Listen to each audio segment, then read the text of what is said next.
Right, I think we're going to go ahead and get started. I assume some folks will still wander in here, so we'll just cover a few housekeeping things at the very beginning. Welcome, everybody. I'm Bree Burke. I'm our Vice President of Operations here at FOR. We're so excited to bring this group of industry experts together today to engage our family of partners and vendors. And we hope today shed some light on some commonly misunderstood CMMC elements to help you move your organization forward toward compliance. This is our first of hopefully many channel-focused CMMC events and engagements. So please stay tuned for more opportunities to come together on a very important subject. We'll talk about this more later, but we're really, truly in this together. So we appreciate you being here. Mike? Thanks, Bree. Yeah, good morning, everybody. As Bree said, it's been a long time coming. I'm excited to be here. We've got a great panel assembled. We'll introduce you to them in just a second. A couple of housekeeping items to start. So we do have a panel concept. We have some slides that we'll progress through. Keeping with the MythBusters theme, unfortunately, we tried to incorporate gasoline and explosions into it, and we weren't quite able to figure that out. But we'll do our best to keep the energy up today. Jokes aside, what we're trying to do today is to make CMMC as fun as we can. And so we have a panel here where we're going to be going through some myths and things that we've heard from the channel as it relates to CMMC compliance. And then we've assembled some great experts to walk us through that. So that's going to be our format for today. And then we should have some time towards the end for a Q&A session. So to that end, feel free as we progress to type thoughts, questions, concerns into the chat, and we will pull those out in a moderated fashion. The intent is to, like I said, incorporate time at the end to answer those. And then the last thing just to mention, we are recording the session, and we will make the recording and the slides available to all of the attendees after the session. So we'll get that out to you guys. And then, just on that same concept, if there end up being questions that we don't have an opportunity to address today, we will address those in writing as we send that out. So just want to make sure that everyone has an opportunity to engage with us to the best of our abilities. That said, let's jump into meeting our panel today.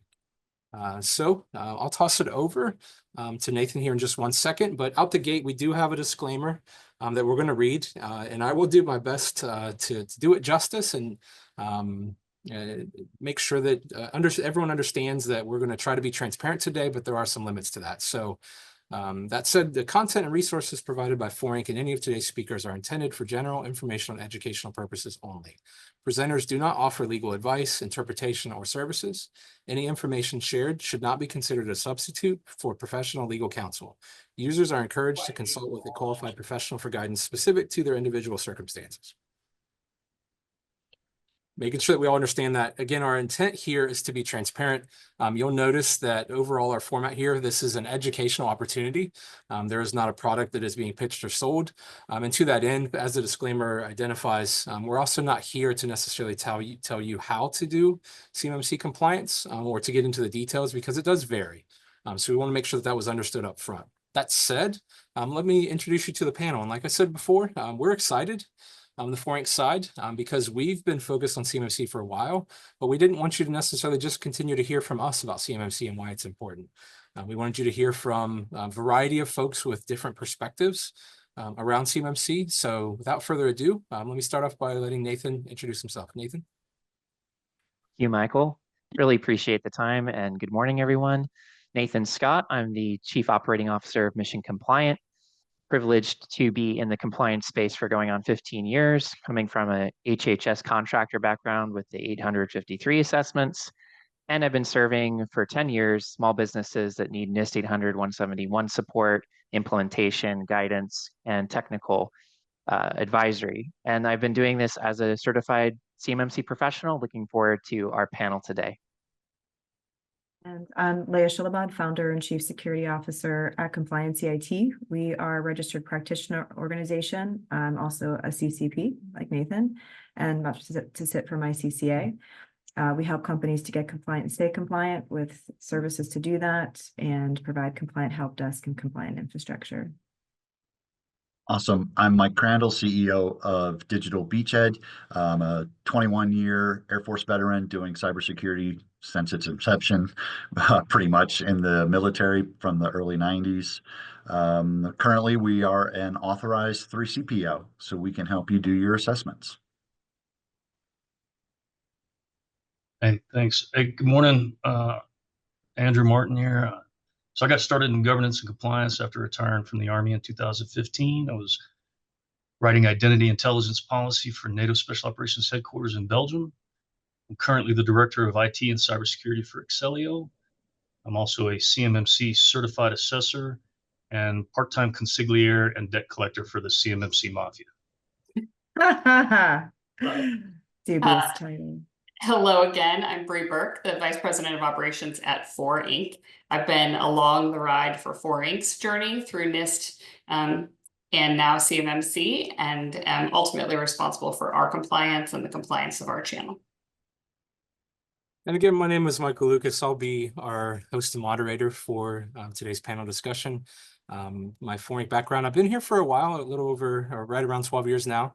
But like some of you on this call, I'm relatively new to the CMMC landscape. About 4 months ago, I was promoted to Director of Programs and Compliance.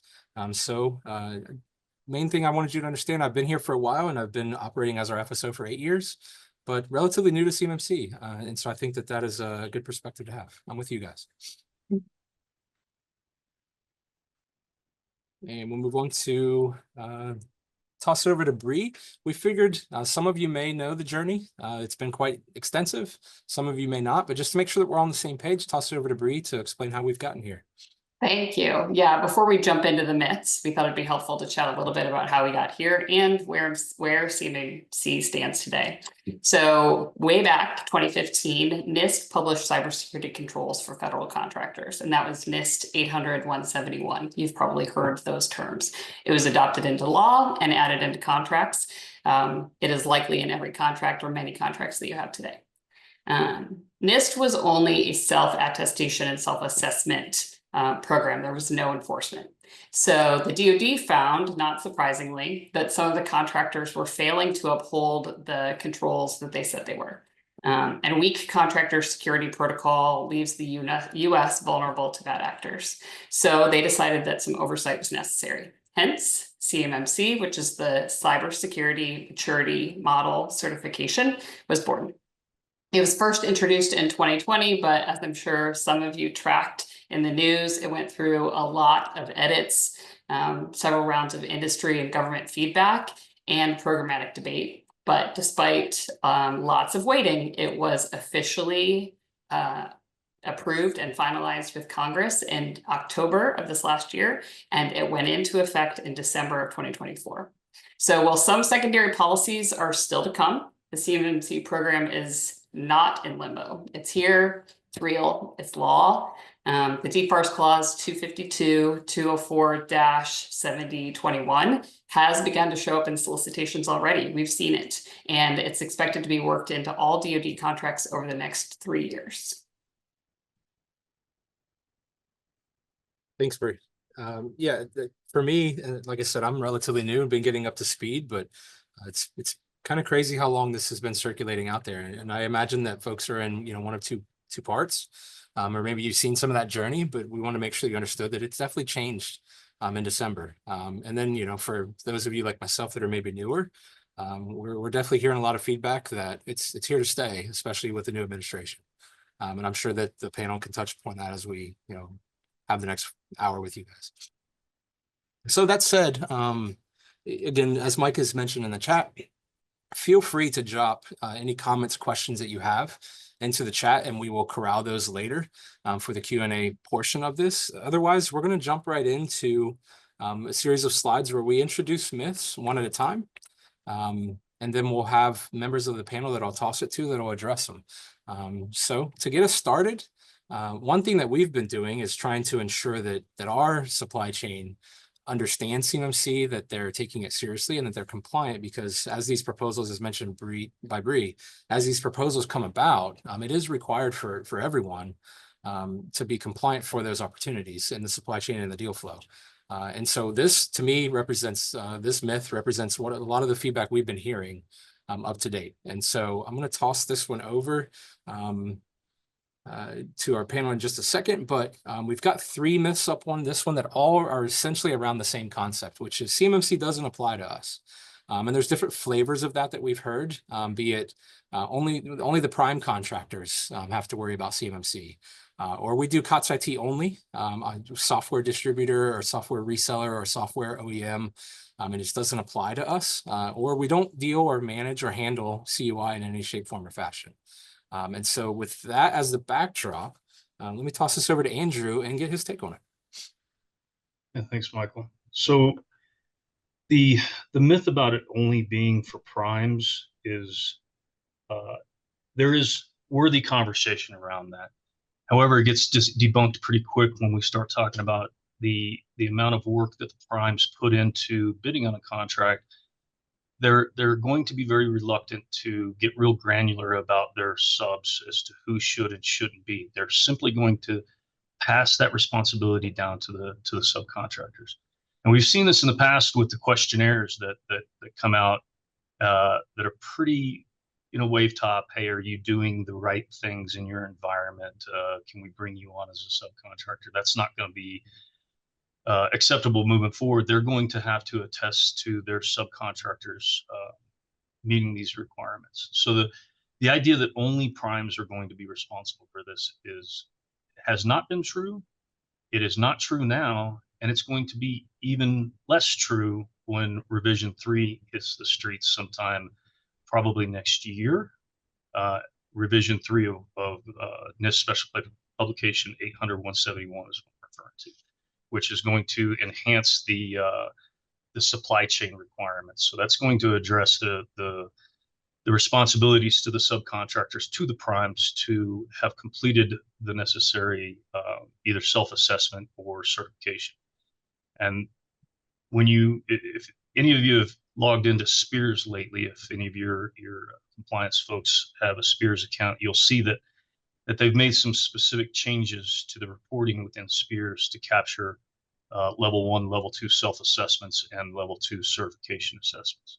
So that will be expected. It will be reviewable by the contracting officers all the way down to the subcontractor level. So with your portion of the bids, you're going to have to report your current Spears score and your there's a DUI number that has to go along with that.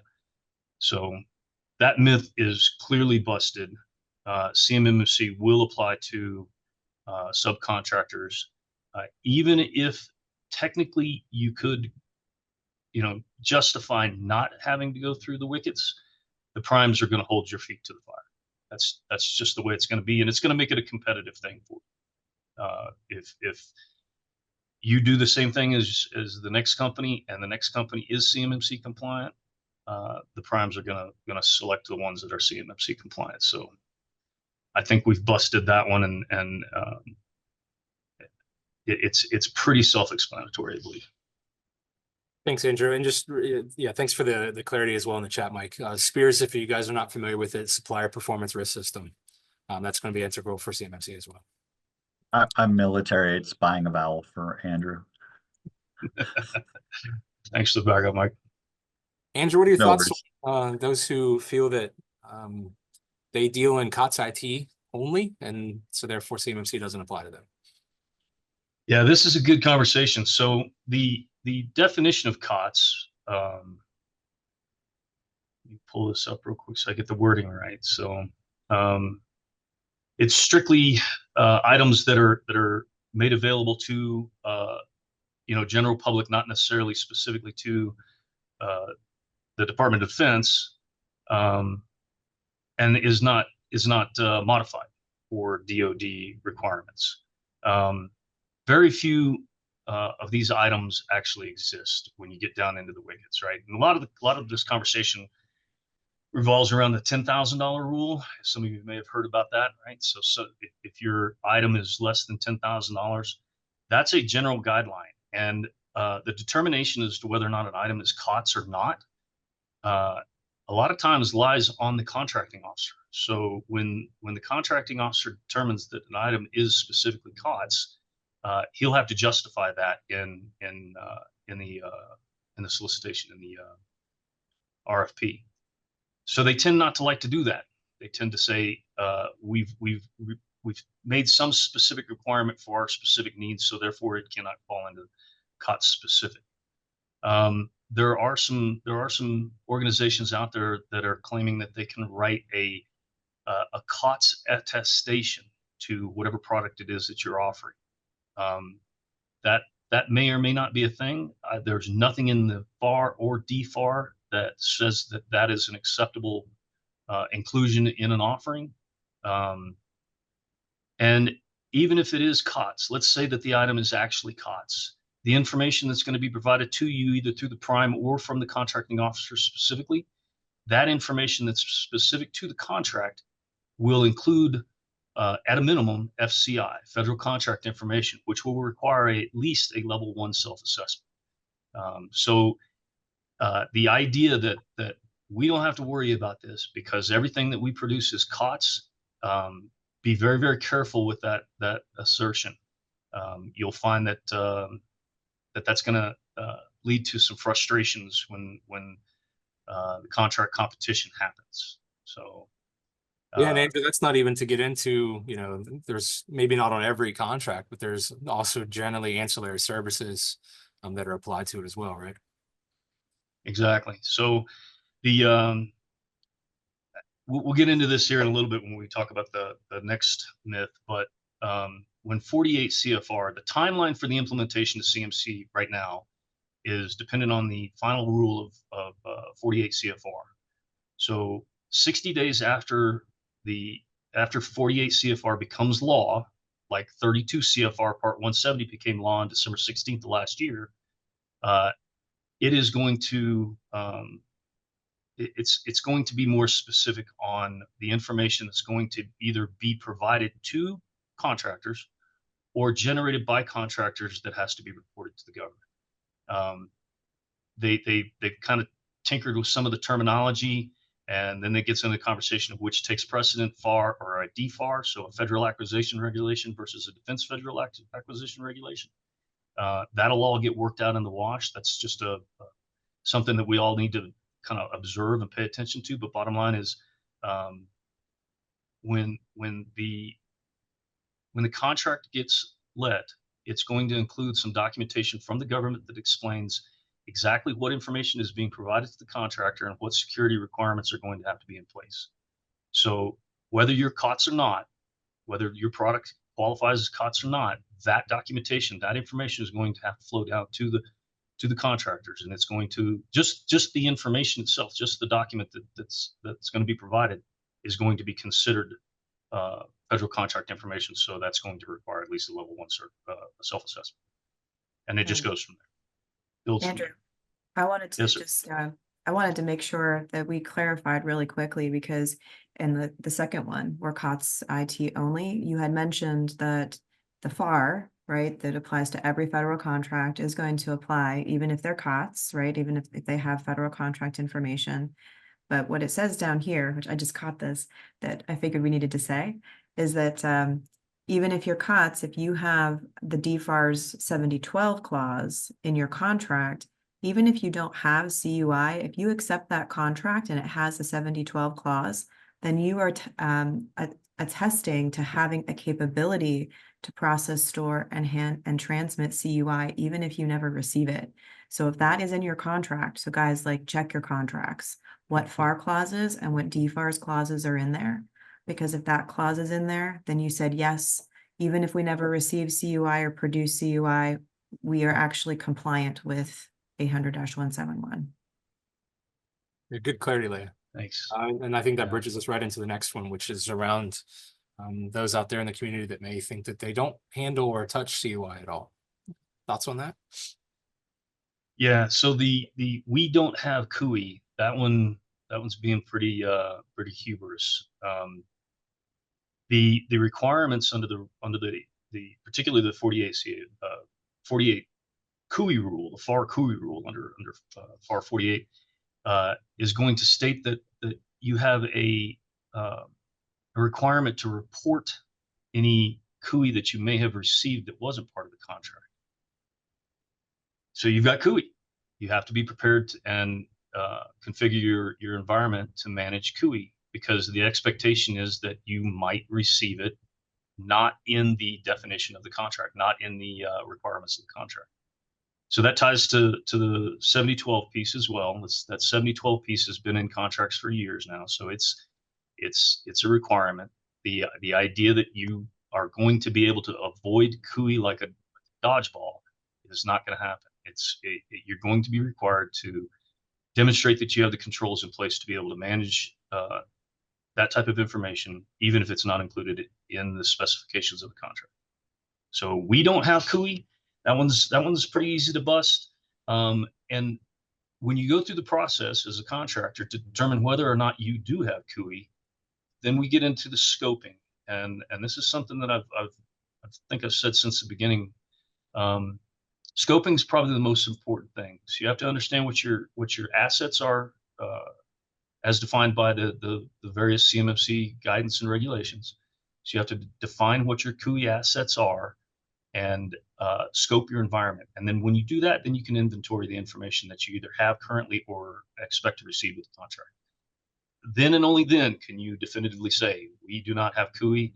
And after scoping, if you can come back and say, yep, nope, we don't have CUI, please call me because I'd like to see that. Yeah, case in point. I mean, as it says here on the slide, if you don't think you handle CUI now, you probably do, and you may not realize it. Just one example, as an FSO, pretty much every DD-254 that gets sent is CUI. I think because of that, and we're hearing rumors in typical DoD fashion, we're hearing rumors for quite some time now that they're going to be rolling out a new system so that they don't have to send those in email.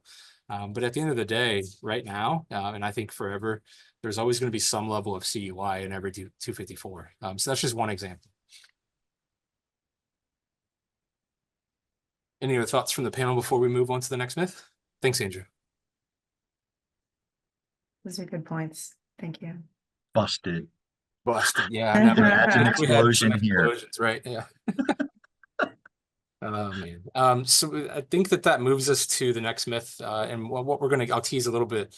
Andrew, you mentioned the level concept, and again, some folks may be familiar with that for CMMC, and some may not.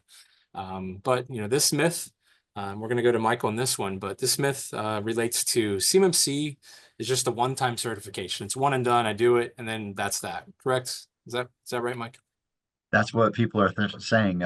Sadly, it's not true. There is a multitude of assessments, self-assessments, attestations. So yeah, jumping in, we have the level 1. So this is for those folks who are lucky enough not to fall into the CUI trap. Typically, I've seen this as just your staffing agencies. And staffing agencies, to Michael's point, that aren't in a classified environment and needing the DD 254s and the documentation for clearances. There's only 15 practices, but this still requires an annual self-assessment and self-attestation, and that has to be from your senior executive. It doesn't have to be the CEO, could be the CIO, but it has to be from a senior executive that effectively says, we are meeting all 15 practices. We do not have CUI. And again, looking back, making sure you don't have 7012. 7012 DFARS clause will tell you you still need to protect against those 110 controls, even though only 15 will fall into place for level 1.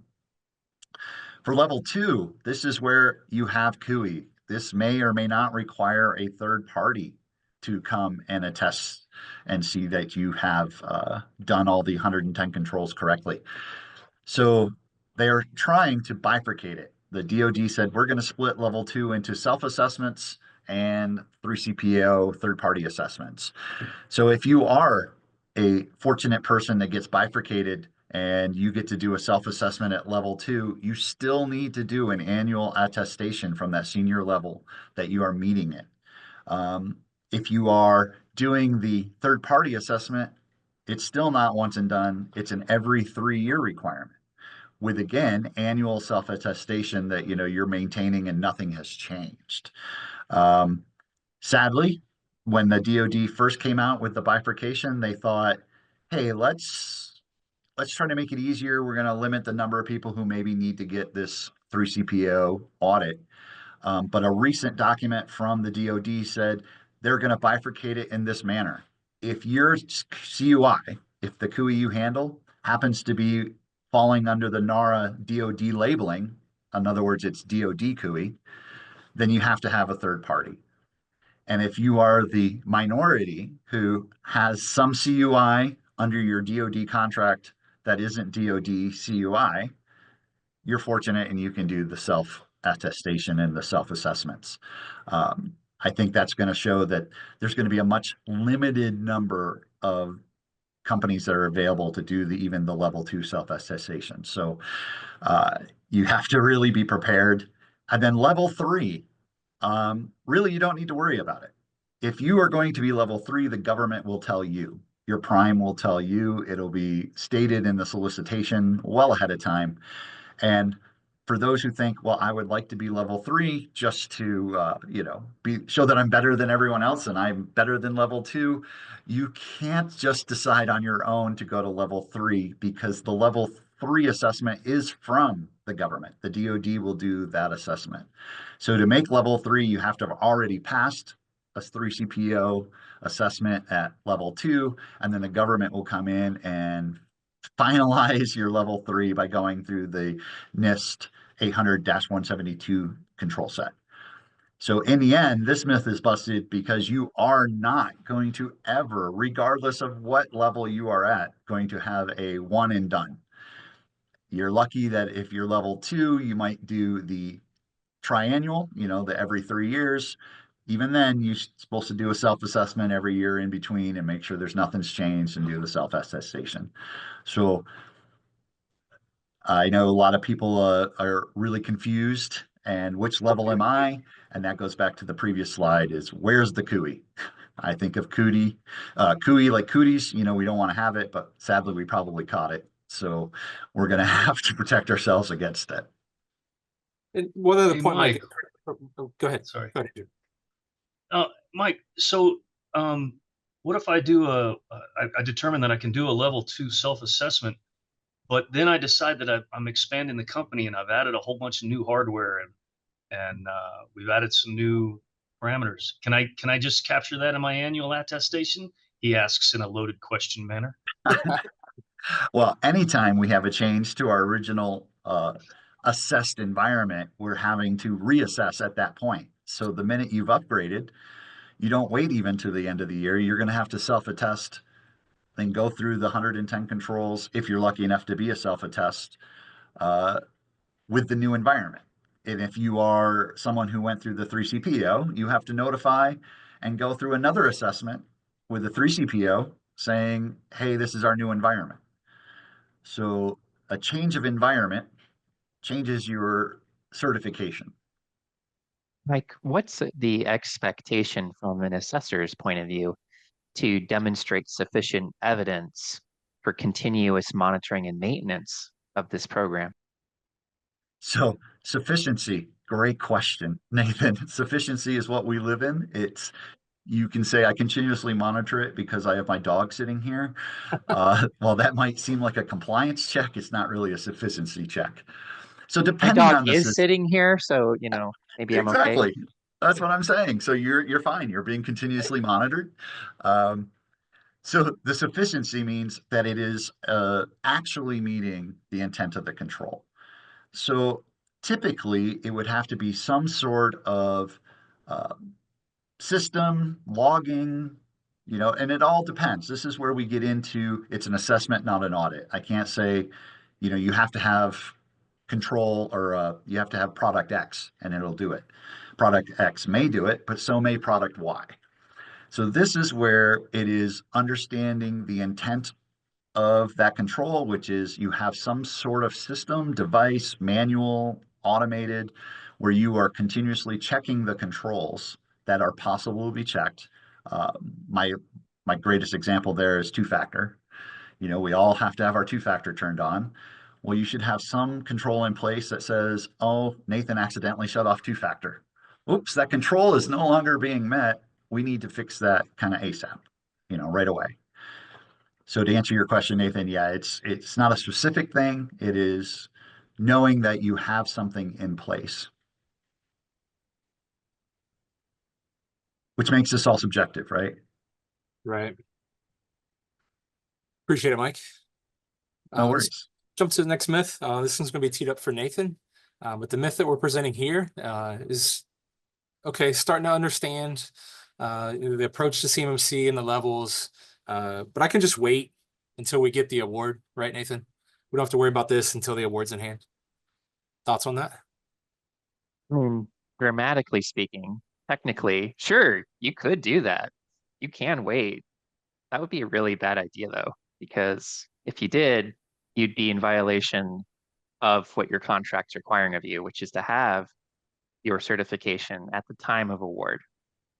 So I would like to say that anybody who's proactive in planning, resourcing, and staffing, and all of those things that you do so well as a contractor can apply that same logic to how you would predict the need for a cyber compliance program at the time of an award. You don't want to be caught with your pants down and have no way of showing for that. So for the DoD and Cyber AB, it's required to have that in advance and planned, and you need to be able to show for it. And that's going to take some project planning and thinking backward. So if you know your contract award date, you got to retroactively go back from that and make sure you have your milestones and your act together. And that timeline is going to vary significantly depending on the size and complexity of your organization, the number of people, facilities, etc. But we advise planning anywhere from 12 to 18 months to get ahead of that game and plan accordingly. So I can say this is a safely busted myth here, aside from the grammar. Roger that. Yeah, and again, I want to stress, because I don't want people to think too much either way on it, right? 12 to 18 months depends on where you are in your journey and where you are as your starting point. But I think the bigger point here, as Nathan has articulated rather well, is it's going to take some time. And don't think that this is an overnight thing. And as we've slated here, especially if you're working actively in the DoD community, that's probably going to expand. I know there's been talks of FAR as it relates to CMMC, but right now we're specifically targeting this answer around DoD and the timeline there. Any thoughts on this before we go to the next myth from the panel? I don't know if the rest of the panel has a sense of this, but I'm curious how many contractors actually believe this and are waiting till the last minute. I don't know. I don't talk to everybody in the world, so can't know, but I'm just curious if there's a sense of where the ecosystem is and if people are thinking they can truly wait till the last minute. I work with a lot of organizations that have been putting a lot of effort to this over several years. Some of them are taking longer to implement than the 18 months because they have a lot of technical debt. So it's good that they started early because they didn't have the budget to be able to make those purchases to go fast, because obviously if you go faster, it's going to be more expensive. And then I see kind of a cohort right now that's showing up and saying, holy crap, like I have to do this quickly. I need to be able to do it in 6 months. And they ask for my help, and I say, okay, so if it takes us 12 months to do this and you want me to help you do it in 6, that means you pay the same for your 6 months that it would take us to do in a year, because we have to push everything to the side and just focus this effort here. So it's going to be a lot more expensive, which, will help you go fast, but it's not fun to do. And I do see a small cohort that are really like, they're still hanging on, like, it's not really gonna happen. And I'm thinking, it's law, guys. That's what I was just gonna say, Leah. I think from the folks that I've spoken to specifically, it's not necessarily waiting until an award is in hand, but there's still a wait and see type of attitude. And I think we're seeing, right? We received a solicitation a couple weeks ago that had a requirement in it. It was a pre-RFP, so obviously the time frame aligns with what the DoD is saying, but there's no more wait and see flexibility. Question for you, Bree. From a channel perspective, what would you say is the average lead time for most contracts? Like, is it like this contract will be awarded in a year, or is it this contract will be awarded in 2 weeks? I don't know. Yeah, so I think that there are a few layers to this, right? The solicitation or the pre-RFP I saw it in was for an IDIQ. So those are much longer chase, right? Sometimes the solicitation, including the feedback period, is a year, year and a half, 2 years, depends on who's issuing it. So in that scenario, you do have a little bit of runway, right? But then use something like GSA or NASA SOUP, where most of the government buys its IT, is that those contracts at the contract level are not including these clauses because they determine that's up to the buying officer. Right. So that means that it can be included in any single solicitation at any time if the buying contracting officer determines it's appropriate. So in that scenario, you have 5 days. Wow. Yeah. Okay. And that's a good point, Bri. Yeah, at the end of the day, don't forget these are clauses and contracts. So this is still working its way down to the KO community. And they're getting their arms around this too, just like everyone else is. Yeah, thanks, guys. Next myth, this was going to be teed up for Andrew. CMMC replaces NIST requirements, right, Andrew?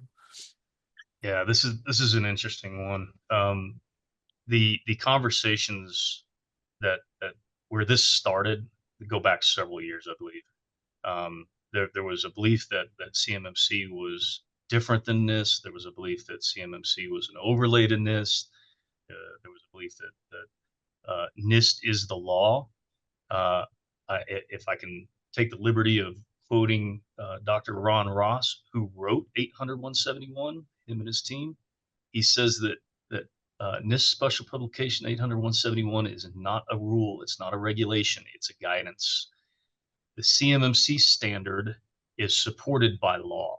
So CMMC, the certification standards for CMMC are mandated by law, and they're guided by 800-171 and additional publications as well. So the special publications that address things like FIPS standards, the derivatives out of 853, which is where most of 800-171 gets its information. Those are just guidelines. Those are directions on how to meet the compliance requirements. CMMC is supported by law. So this myth is clearly busted. Sorry, I was really none of the deep. controls. I forgot to put the words up on the slide there. Sorry about that. That's right. I think I winged it pretty well, huh? Yeah. Yeah. So none of the controls are new, and I think we've already covered this. You know, the 17 controls in FedRAMP Moderate, which I think most folks are pretty familiar with by now. It's been around for quite some time. That doesn't mean that the 15 controls associated with the level 1 are different, that there's 2 less. If you read into it, and this is just an example of how all this kind of, it's very specific. If you read into it, 2 of the controls get rolled in. So the 17 controls are equally addressed in the 15 controls under level 1 CMMC. So those I bring that up because it's important to understand the specificity. It's important to get down in the weeds and really get into what the wording is, what it says. But yeah, CMMC does not replace NIST requirements. They are married. They're joined at the hip. Which, you know, we also wanted to stress there is some good news there. Again, especially for the audience that may be relatively new, CMMC, you're likely already compliant in some of these areas because it doesn't replace it, and so some of this has been around for a while. Another way of putting it could be accountability tool. That these are just pointing back to the existing controls that have been there all along, the guidance, as Andrew said. And now we have an accountability mechanism to make sure those things are being done. Rather than replacing it, it's supporting and requiring it. Right, where the 800-171 document is a control set. CMMC is a compliance program. It's a program that you're going to implement. It gives you guidance on how to implement it, and the end piece is that accountability, what we've been talking about, your requirement to attest to the government that you're doing that in their own portal, or the requirement for certification. So CMMC is the program, 800-171 is a list of controls that are in the program. Some of Which the you things I probably- hear at this. Go ahead, Andrew. I'm sorry, Mike. Go ahead. No, go ahead, Andrew. Both of you speak. No, at the so same some of the things. Some of the things that I've heard is especially when we're talking to C-suite folks, the decision makers and the check writers, they'll say, okay, aren't we 171 compliant? Why do we need to be CMMC certified? Right. It's very important to understand these differences that we're talking about, so that when you explain this to the decision makers and the check writers, that they fully understand what the differences are, so that they can make accurate decisions. Yeah. Because to the point I was going to make is that you have 7012 in your contract. You've already been legally obligated to meet those NIST controls. The difference being no one has checked you. You haven't had to say you've met them all. You are still allowed to have a program of action and milestones, a POAM. CMMC just tightens it up, puts it in a bow, and says, you must meet them all. Mhm. Save the babysitter, save the world, right? Or save the cheerleader, save the Yeah, world. it's the cheerleader thing. Yeah. Thanks, guys. Going to push this over to next myth. 1 second. This one going to tee it up for Leah. Companies can self-certify for CMMC, and I think we've touched on this a little bit, but I want to get your thoughts on it. Yeah, we have touched on it quite a bit throughout, but to sort of like, focus on just this idea of self-certification, self-attestation, all of what those things mean. So there is, in the CMMC program, there is no self-certification. You can't certify yourself. You can self-attest that you have done something, right? So you could say, yes, I'm like an official in my organization, a senior official can attest that we've done all 15 controls, or can attest we've implemented all 110 controls. Remember that the attestation is like, that is an official that is making a legal statement about your organization. So there are legal ramifications. If you attest to, yes, I'm level 1 in SPRS or on a form, then you have said legally, I am actually doing this, which means that if you are not, if you are being false about it, either because you don't know, and so you're just going to say, I'm sure we're doing it, right? I'm sure we're doing it. Let's just say yes. Or maybe it's that you're scared to say you're not doing it. What happens if I lose my contract if I say I don't do it? So I'm just going to say I do it. Right. So like if you do that, then, and you're not really doing it, whether or not like say you had no idea you were doing the wrong thing, or you didn't understand it, and you said officially an attestation, then your organization is exposed to false claims territory, where anybody, anyone in your organization, including like or outside, a subcontractor, your customer, can find out that you're not really doing the right things, and they can lodge a false claim against you. They become immune, you can't touch them, and maybe and then your organization could lose contracts, or potentially have fines. So again, level 1 attestation, and then level 2, like we talked about before, self-attestation is what everyone needs to be doing right now. So even if you need to be certified, you still need to go into SPRS right now. Your score needs to be up there, up to date with whatever it is at this moment. If it changes, if it goes up or if it goes down, doesn't matter. You need to go back in there and change it again. That's your attestation. And then there's still the level 2 certification that's required by an external third party. It's a special third party. You can't just ask, your MSP or MSSP to do it.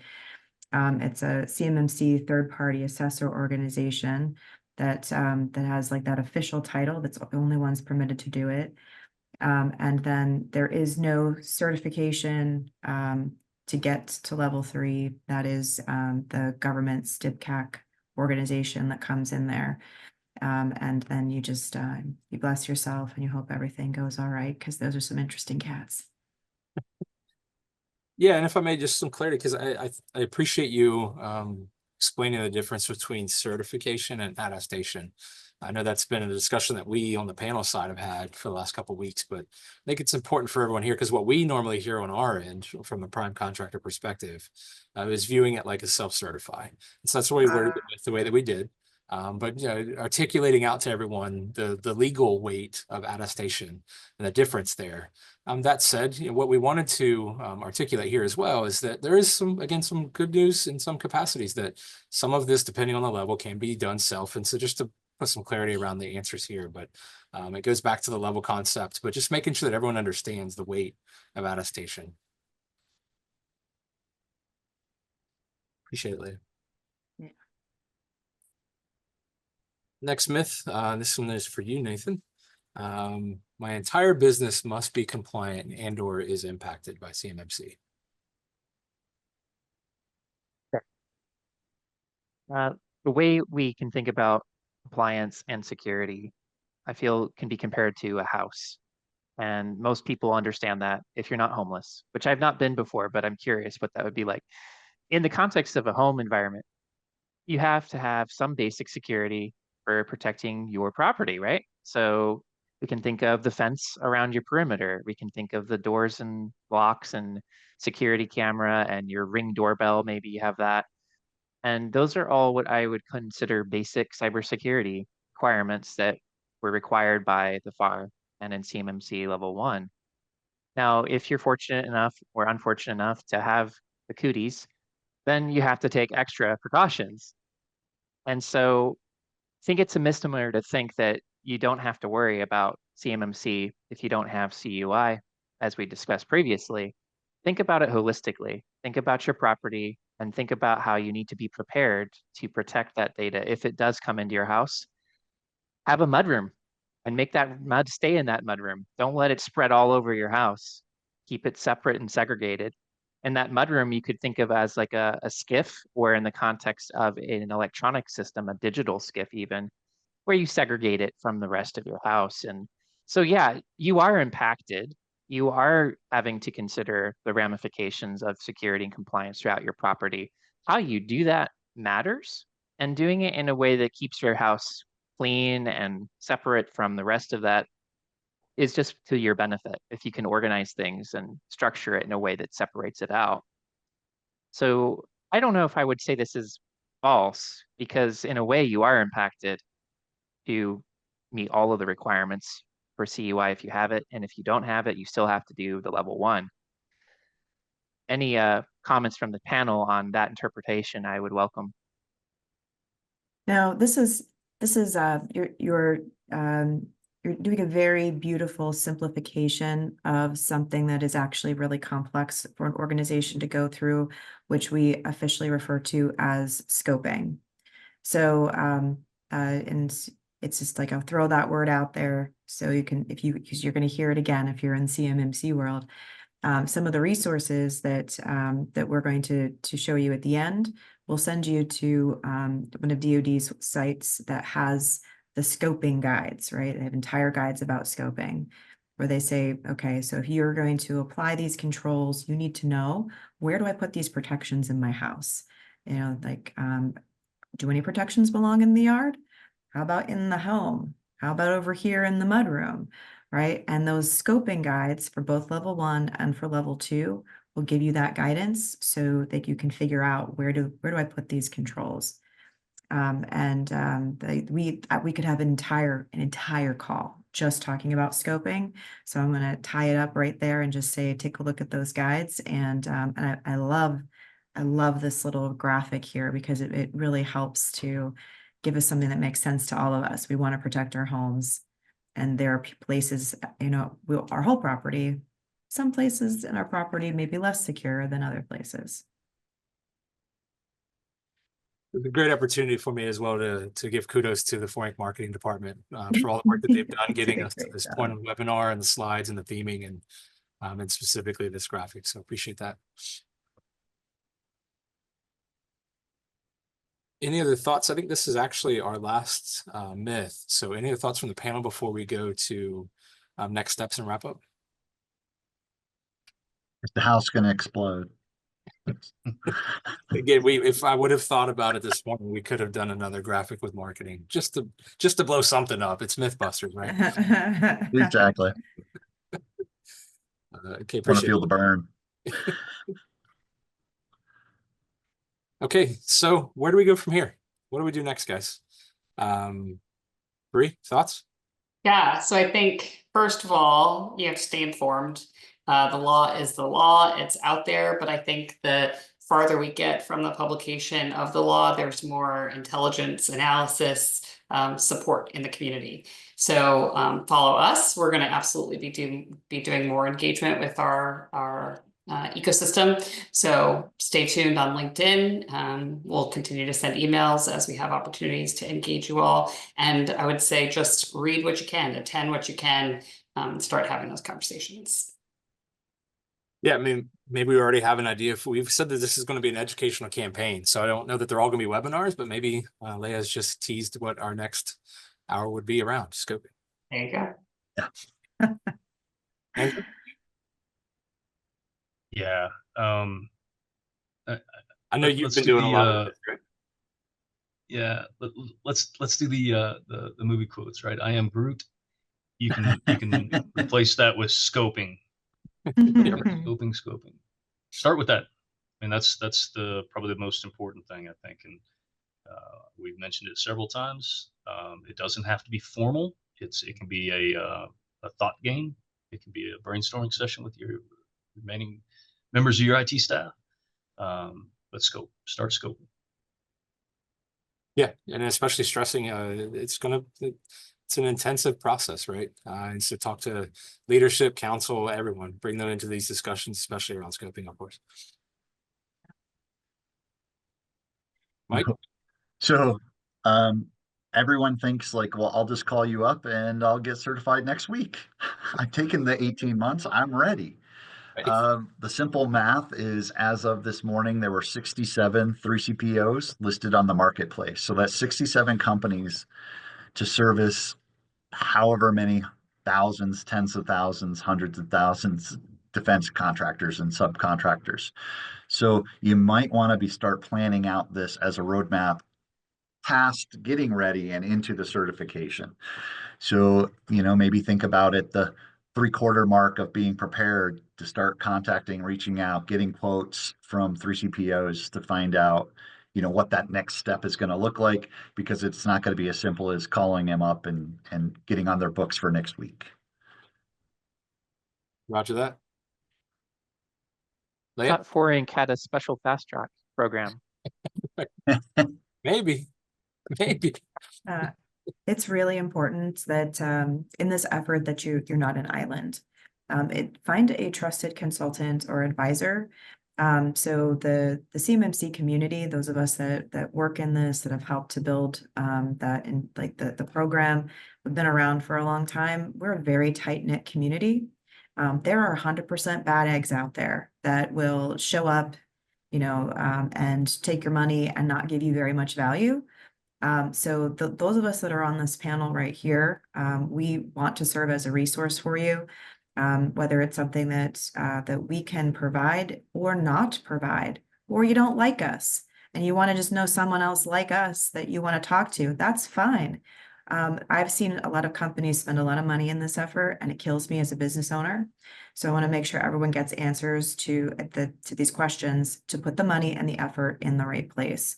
So please see us all as that resource to you, to point you in the right direction for whatever it is you need on this journey. I agree. Yeah, I will just double down on what Leia just said. In the resources, which we'll see in a second, we're going to send these out. You're going to see kind of an advisory guide just to help you determine, right? If you don't currently have a consultant or an advisor in this space and you need to go get one, it's going to be hard to know who are the bad eggs and who you can trust. So we put together a little bit of a tool that just helps you know what questions to ask, and that'll be available on the resource slide. I want to throw something in on this. It's important to understand who the players are in the ecosystem. So if you haven't gone to CyberAB and looked at what the different roles within the ecosystem are, I'd highly advise that. Okay, understanding what different roles can provide for you is extremely important. Knowing who those people are, finding an RPA or an RPO with the heart of a teacher, not finding one that has the temperament of an auditor, I think is extremely important. The whole process is painful by design. You don't have to add pain by personality into the process. Find folks you can work with. It'll help you, and it'll help the ecosystem improve the way that we provide services and products. And that goes to the C3PAOs as well. Wholeheartedly agree. Nathan? Thanks, Mike. And to re-echo Leah and Bree and Andrew there, I think another way of phrasing this could be, if it sounds too good to be true, it probably is. And there's certainly a lot of, I'll call it propaganda out online, where you could find potential vendors who are promising they'll get you compliant in like a week. I've even seen it as short as 2 days. So be wary of that. And the only way to really understand this well enough to know what you're buying is to educate yourself. And as you pointed out, Andrew, the heart of a teacher, there needs to be significant amount of time and energy internally to your organization to make this a cultural thing. It can't just be you're buying a widget and checking a box and delegating everything to IT. There's so much in this program that is internal, it's process, it's HR, it's documentation, it's quarterly reviews. So you have to educate yourself to really make sure you're a part of the process. If you're not doing that, you're not doing it properly. You can't just outsource this all. Yeah. So do a proper gap is a great first step. And as Leah pointed out, that would include doing scoping, understanding what, if any, CUI and FCI you have, where it goes, have a data flow diagram. Make sure you see where all the things connect and where they're going and who's receiving it. That's the first step. And then you'll be able from there to make a plan. It'd be silly to start building your house on a piece of land that you haven't even surveyed yet, and you don't even know where the potholes might be, or maybe there's some horrible toxic waste under the property that you didn't know was there. So start with the first step, do that analysis, do that assessment, and then it's going to be different for everybody. I've never seen a one size fits all in 15 years. There's going to be variants. There's going to be unique workflow. There's going to be that ancient and sacred printer or laser that just doesn't work on Windows 11. So you've got to do all that type of assessing. And from there, you can come up with a plan. Most importantly, thanks, Nathan. Last bullet kind of brings us all home, right? Get started. And I think that's the point that I want to stress. I want to get to the resource page because there's everything that we've mentioned here. We'll have actual links for you guys. So just real quick, I think we did get some questions. I want to toss out one for the panel here. Question came in: how do I determine if we have CUI? Anyone want to take that one? I am Groot. The CUI detector. Yeah, that's right. You may have received a DD 254 form that and if you are Prime or if you're lucky enough from your Prime to have received one, a lot of people don't actually receive that form and they're not sure. So the first thing that's important to do is to go through your contracts, because no one's going to flow you CUI if they don't have a clause in there that tells you must be responsible, like ready to be able to receive it. So go through the contract first and pull out all the FAR and the DFARS clauses and look them up. Do they reference CUI?